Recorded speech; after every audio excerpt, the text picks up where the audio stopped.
एकादशी पर भगवान विष्णु की पूजा की जाती है। उन्हें भौतिक सुखों का कारक माना जाता है। जो लोग माघ मास की एकादशी का व्रत रखते हैं उन्हें सभी तरह के सुख प्राप्त होते हैं। शक्तिला एकादशी के दिन काले तिलों के दान का बड़ा महत्व है। भगवान विष्णु को पंचामृत में तिल मिलाकर स्नान कराया जाता है। इस व्रत को रखने से आरोग्यता प्राप्त होती है। अन्न, तिल आदि दान करने से धन धान्य में वृद्धि होती है। एक समय दालभ्य ऋषि ने पुलस्त्य ऋषि से पूछा कि हे महाराज, पृथ्वी लोक में मनुष्य ब्रह्म हत्यादि महान पाप करते हैं, पराये धन की चोरी तथा दूसरे की उन्नति देखकर ईर्ष्या करते हैं। साथ ही अनेक प्रकार के व्यसनों में फंसे रहते हैं, फिर भी उनको नरक प्राप्त नहीं होता। इसका क्या कारण है? वे न जाने कौन सा दान पुण्य करते हैं जिससे उनके पाप नष्ट हो जाते हैं। ये सब कृपापूर्वक आप कहिए। पुलस्त्य मुनि कहने लगे कि हे महाभाग, आपने मुझसे अत्यंत गंभीर प्रश्न पूछा है। इससे संसार के जीवों का अत्यंत भला होगा। इस भेद को ब्रह्मा, विष्णु, रुद्र तथा इंद्र आदि भी नहीं जानते, परंतु मैं आपको ये गुप्त तत्व अवश्य बताऊंगा। उन्होंने कहा कि माघ मास लगते ही मनुष्य को स्नान आदि करके शुद्ध रहना चाहिए।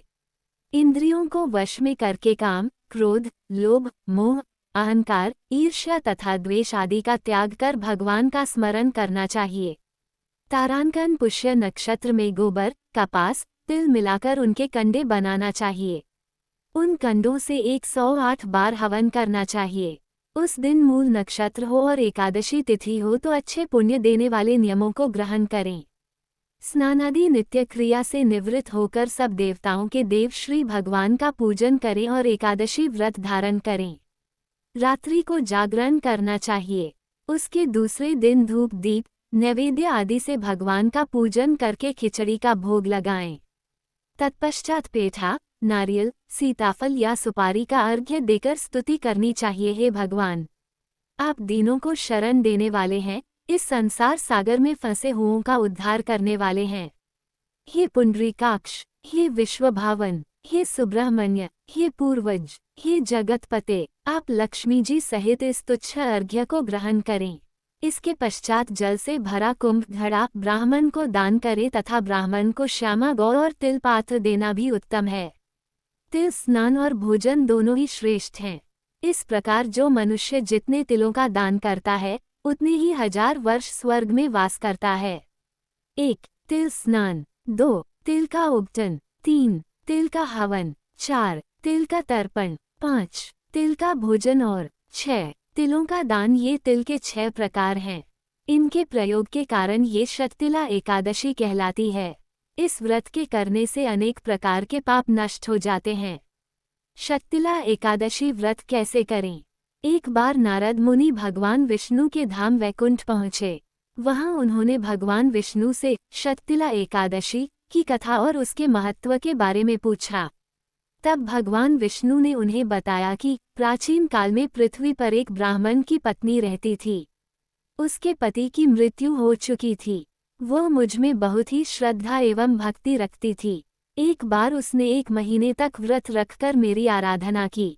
व्रत के प्रभाव से उसका शरीर शुद्ध हो गया, परंतु वह कभी ब्राह्मण एवं देवताओं के निमित्त अन्न दान नहीं करती थी। अतः मैंने सोचा कि यह स्त्री वैकुंठ में रहकर भी अतृप्त रहेगी। अतः मैं स्वयं एक दिन उसके पास भिक्षा लेने गया। ब्राह्मण की पत्नी से जब मैंने भिक्षा की याचना की तब उसने एक मिट्टी का पिंड उठाकर मेरे हाथों पर रख दिया। मैं वो पिंड लेकर अपने धाम लौट आया। कुछ दिनों पश्चात वह देह त्याग कर मेरे लोक में आ गई। यहाँ उसे एक कुटिया और आम का पेड़ मिला। खाली कुटिया को देखकर वह घबराकर मेरे पास आई और बोली कि मैं तो धर्मपरायण हूँ, फिर मुझे खाली कुटिया क्यों मिली? तब मैंने उसे बताया कि यह अन्न दान नहीं करने और मुझे मिट्टी का पिंड देने से हुआ है। मैंने फिर उसे बताया कि जब देव कन्याएं आपसे मिलने आएं, तब आप अपना द्वार तभी खोलना जब तक वे आपको शक्तिला एकादशी के व्रत का विधान बताएं। स्त्री ने ऐसा ही किया और जिन विधियों को देवकन्या ने कहा था उस विधि से शक्तिला एकादशी का व्रत किया। व्रत के प्रभाव से उसकी कुटिया अन्न धन से भर गई। इसलिए हे नारद, इस बात को सत्य मानो कि जो व्यक्ति इस एकादशी का व्रत करता है और तिल एवं अन्नदान करता है, उसे मुक्ति और वैभव की प्राप्ति होती है।